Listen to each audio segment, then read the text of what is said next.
Hi, everybody. Dan Illman and Mike Beer, the DRF race of the day for Thursday, August the 4th, race number 8 at Saratoga. This is the Alydar Stakes. We're going a mile and an eighth. $135,000 is the purse. It's a stakes race restricted to horses that have not won an open stake in 2022. Let's take a peek at this field. Please scan the QR code for race of the day access on your mobile devices. Of course, you can bet this card with your DRF Bets account, which includes free Formulator past performances. It is the return of the number 5 Art Collector, Mike. He won the Alydar last year. He went on quite the roll. He also won the Woodward at Belmont, 6th in the Breeders' Cup Classic. If he comes back with his best, he's way the horse to beat. Yeah, he is. He's just a pretty good horse anyway, Dan. He is, to me anyway, the kind of horse who's a little bit better when he's able to make the early lead in his races. That was the case in the Alydar last year. Won it with a 103 Beyer speed figure. It was also the case in that Grade 1 Woodward you were talking about, 107 Beyer. There's not a ton of pace in here. It feels like he can make the lead. I suspect Mott will have him pretty close to ready off the layoff. He has a very aggressive gate jockey in Luis Saez as well. As we take a look at the Timeform US pace projector, I'm going to agree with you. I know Masqueparade is a pretty quick horse, but Art Collector is fast as well. And I just think Art Collector is going to try to take the lead. Yeah, I mean, again, I just think that's when he's at his absolute best. I think his connections probably realize that at this point. I think he's gone. Let's talk a little bit about the number 1 Mystic Knight for trainer Chad Brown. This is a horse we have not seen since the Keeneland Spring Meet. He's going to be stepping up in class off of this victory. This is a third-level allowance race at Keeneland, and he sat a pretty good trip near the back of the pack. He came with a wide sweeping move in the turn, made the lead, and was on his way. He really does seem to like a mile and an eighth, and he runs pretty well fresh. Yeah, I personally feel like this may be the best race he's ever run. I know that there's a 99 Beyer, way back there last March at Aqueduct. That was a race that I thought was pace-aided. He did run well that day, but I think that one that we just watched is probably the best race he's ever run. He looks really good in there. The distance is no problem for this horse. This is a pretty significant step up in class, though, I think. I mean, to me, this is clearly the toughest field he's ever faced.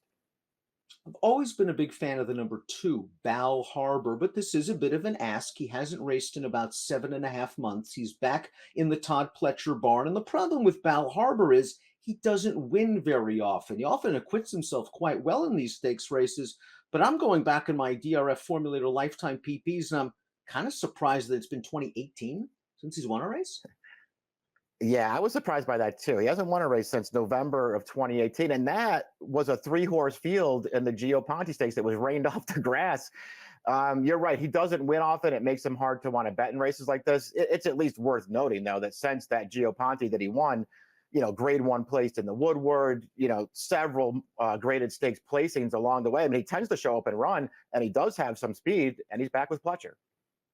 Pletcher obviously great off of layouts, and this horse in the past, maybe not recently, has shown a little bit of speed. He might be fresh off the layoff, so perhaps he can get close to the expected moderate pace. Now, a moderate pace works against the number 3 Chess Chief, who just has the look of a one-run closer. He just squeaks into this condition because his last win, the Tenacious, came on Boxing Day, 5 days before the new year. His 3 subsequent starts, however, not very good. Last time out at Churchill, he got no pace to run at, but he also didn't fire.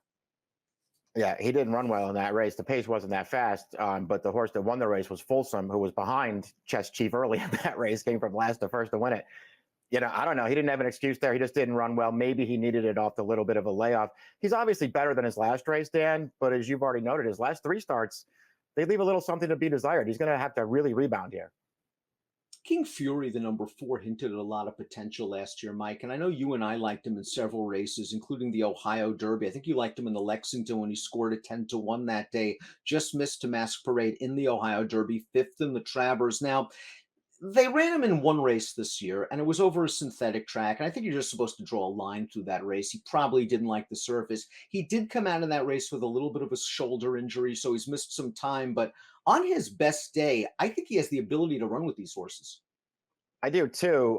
We'll see if he's going to, be able to take a step forward here as a 4-year-old. I'm with you about his return off the layoff there at Turfway.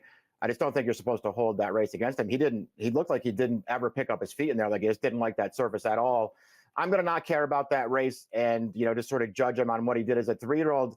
And as you've already pointed out, we both sort of liked him. He ran some really nice races. I also feel like it's just something that you always have to keep in mind that when they came to Saratoga with this horse last year, off of the Ohio Derby where he ran really well and the Lexington where he ran really well, things weren't going that great for him at that point. That, you know, they had to miss some races with him. They were forced to run him on turf as a prep race for the Travers.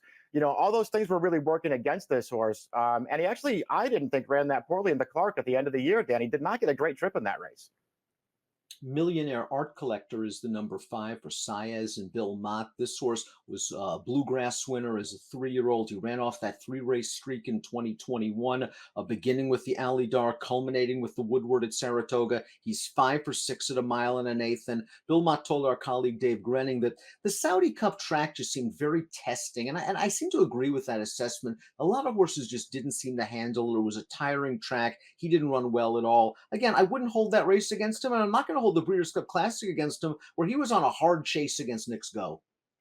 Yeah, I agree with that. I don't care about the Saudi Cup at all. I mean, he didn't run well in there, but I don't care about that race. The Breeders' Cup, I'll just give him a pass for that race. He was never going to beat that field. There was no way he could make the lead in that race. You know, so whatever. I don't care about that race either. The prior 3 starts are all really good. If he runs one of those, he's probably just going to beat this field, Dan.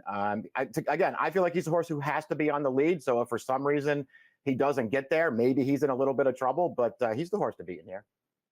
The 6 Masqueparade might be in closest attendance to Art Collector in the early portion of this race. He beat King Fury in the Ohio Derby last year, then ran quite well in the Jim Dandy, finishing 3rd, no match behind the talented Essential Quality. The Travers wasn't a great performance. Listen, it was his last race of the year. Something might have happened to him. I like that Al Stoll gave him extended time, and it seems like he's come back as a bigger, stronger 4-year-old, although he did have a nice, easy pace when he won last time out.